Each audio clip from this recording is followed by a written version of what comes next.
So it's now my pleasure, I think, to turn to Maggie Craig to talk on behalf of the Financial Conduct Authority, I think, Maggie. And I was giving an address to a conference of pensions trustees on Monday, and the chairman there introduced me as a poacher turned gamekeeper, which I hadn't really thought of myself of before, but I can see what they mean. And I think it was because here you have someone who's got a background in the industry itself and knows how it works from the inside, now taking more of a public policy role, Maggie. So I think you and I are in a team together. I look forward to hear what the FCA is up to and what its mindset is on this very important issue. Well, I've discovered two things already this morning. Firstly, that I'm a poacher turned gamekeeper, and thank you, Roz, for letting me realise that I'm an older woman. That was great. Anyway, thank you very much for the invitation to speak here. This is a subject that I've been spending an awful lot of time on lately, and it's very, very dear to my heart and to many of us out at Canary Wharf. Just to set the scene, we are working on a very wide regulatory agenda on pensions at the moment, not just in the at-retirement space, but in the accumulation space as well. Horrible word, but it's a banner that we can use. I'm not going to focus on that at the moment, though if anybody wants to talk about it later, that's fine. But I would just reiterate, I think, what others, including Lord Hutton, have said, that it is about increasing pension savings in that space. Like so many things in life, for a pension, what you get out of it very largely is dependent on what you put into it in the first place. In terms of the budget announcements, absolutely, they are a game changer. I know certain people at firms were sitting quietly watching the budget and thinking, oh, there's nothing in it, and then all of a sudden woke up and said, oh my God, did he really say that? So yeah, a total game changer.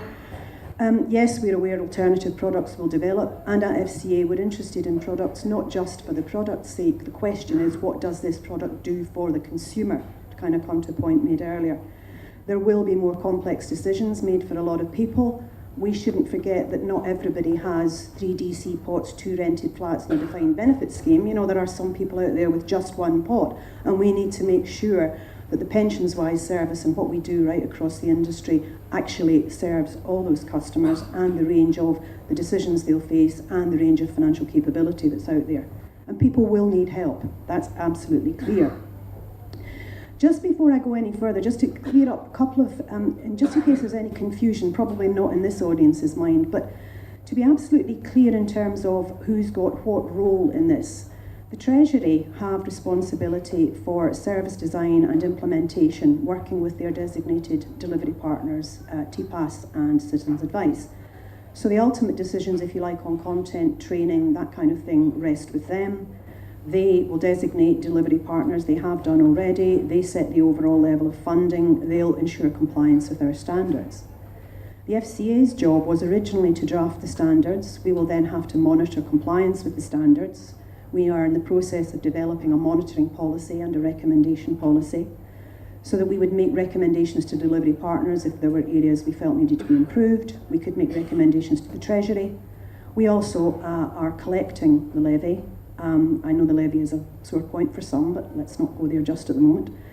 And very importantly, we have to supervise, if you like, the interface between providers and the new pension-wise service. I think the other thing that is in danger of being forgotten here is that this isn't just about the contract-based world. I'm sure Jackie will want me to say that. This is also about the trust-based world, and I think sometimes that gets a little bit missed along the way. So, although I said we are not responsible in the sense of the content, we're not drafting the content, we're obviously working very closely with Treasury and with delivery partners, and in our standards we set out some of the sorts of things we would expect to see in the content. And I'm pleased to say actually that listening to previous speakers, a lot of the issues and topics that have been raised are in either in our standards or in the drafts of content that I've seen so far.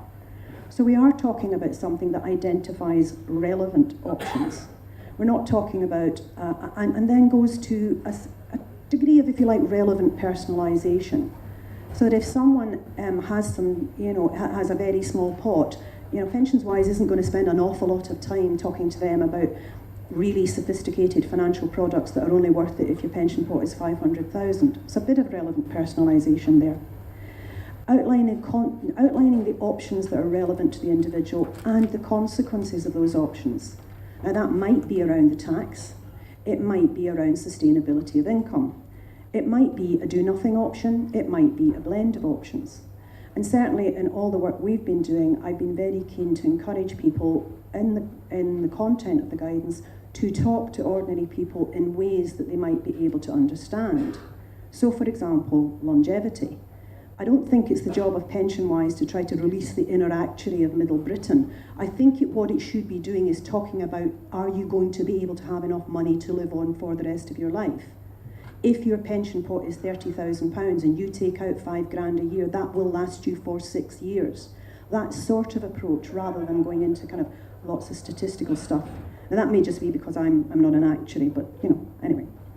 I think the other thing, and again it's been touched on before, is the way in which the PensionsWise will refer people to other tools. That might be tax calculator tools, it might be referring them to Money Advice Service, ways in which they can better shop around, because I agree totally with Roz about having to get people to shop around, and that is difficult when they don't understand what it is that they're shopping around for. It may also be referral to other forms of advice. That might be regulated advice, it might be debt advice. So we're trying to get something that works across the spectrum here. And I absolutely admit that there is no perfect solution here. And given the background of financial capability in this country, it is a difficult task. But I think we can make a difference with PensionWise. Maybe I've got too close to it. I've been living and breathing it for months, but I do genuinely believe it. November last year, to get back to techie stuff, we produced near final standards for the designated guidance providers. We can't finalise them until the bill gets royal assent. What we're looking for there is a service that is consistent across all the delivery channels and consistently good quality. Obviously, the experience will feel different whether you go for a phone conversation or face-to-face or web, but the question, the conversation, the output needs to be consistent. We need to ensure that the framework works for both contract-based and trust-based schemes, and I'm hoping that it will create consumer confidence and trust, help build that back again in the guidance framework, and that goes to the point Ben made earlier. In the same policy statement, we set out near final rules, which will require pension providers to signpost to guidance, and DWP will do the same within their disclosure regulations for the trust-based world. Looking forward, you can expect more detail on the monitoring approach and our policy on recommendation, and you can expect more on consumer protection. And let me just touch on that a little bit. I think we need to be careful to unpick this second line of defence concept just a little bit. Let's talk actually about one thing that hasn't been mentioned this morning, which is scamming. Because the FCA has been doing quite a bit on scamming. So there's several ways in which there could be need for additional consumer protection here. The first and most obvious might be around scamming. We've got an initiative on scamming in general called Scam Smart, and we're very alive to that. And actually, if you look at the detail of the legislation, it will be a criminal offence to say that you are an official guidance provider when you are not. So that, if you like, is one extreme end of the spectrum. Then you come to the point where someone doesn't want to take the guidance guarantee. Now, if they don't want to take the guidance guarantee and they've gone and taken financial advice, that's one thing. If they are adamant that they don't want to take the guidance guarantee at all, then we will have to require providers to, not just let that go. Even in our rules, near final rules at the moment, we are absolutely making it clear to providers that they have to encourage people to shop around, and that they have to, if someone comes back and says they haven't taken the guidance guarantee, the provider needs to recommend that they should. They also need to touch on the tax implications. Now, we are also looking at how we develop what the ABI code was and turn that into FCA rules. We'll have to change it a bit because it's a new world. So be in no doubt that this message around consumer protection has been heard, and it has been heard loud and clear. So there are a number of areas there we're working on. I can't announce policy by on the hoof speech, but be assured we are working on that. The other point is, and I've heard a lot about this, of people saying, well, what if somebody goes for the guidance and then takes the wrong decision? Interestingly, I heard Roz on Moneybox on Saturday about this. I think I can understand that, and there are dangers about people taking all their cash or running out of income. I think there are dangers about people not understanding tax. My recent experiences at dinner parties, where, by the way, I have never been so popular, absolutely. You go to a dinner party and say you work in pensions and everybody would move to the other end of the room. Now they come rushing to talk to you. It's really quite startling. But my dinner party ad hoc surveys absolutely bear out some of the comments made earlier. People do not understand the tax position. So that is absolutely crucial. But Beyond that, there is a thing about the tax position, there's a thing about sustainability of income, there's things about health, but ultimately I think we need to be a little bit careful about, in our infinite wisdom in the financial services industry, deciding what is or is not a good decision for any individual customer. So just a slight word of caution on that. So I suppose in conclusion, the final thing I would say is that we've done a lot of work. We're continuing to do a lot of work.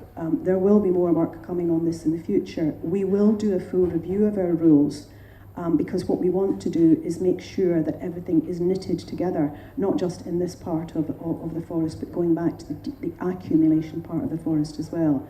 So I do think this is going to make a difference. And I think really a lot of it I think is going to depend on people actually taking up the guidance, obviously.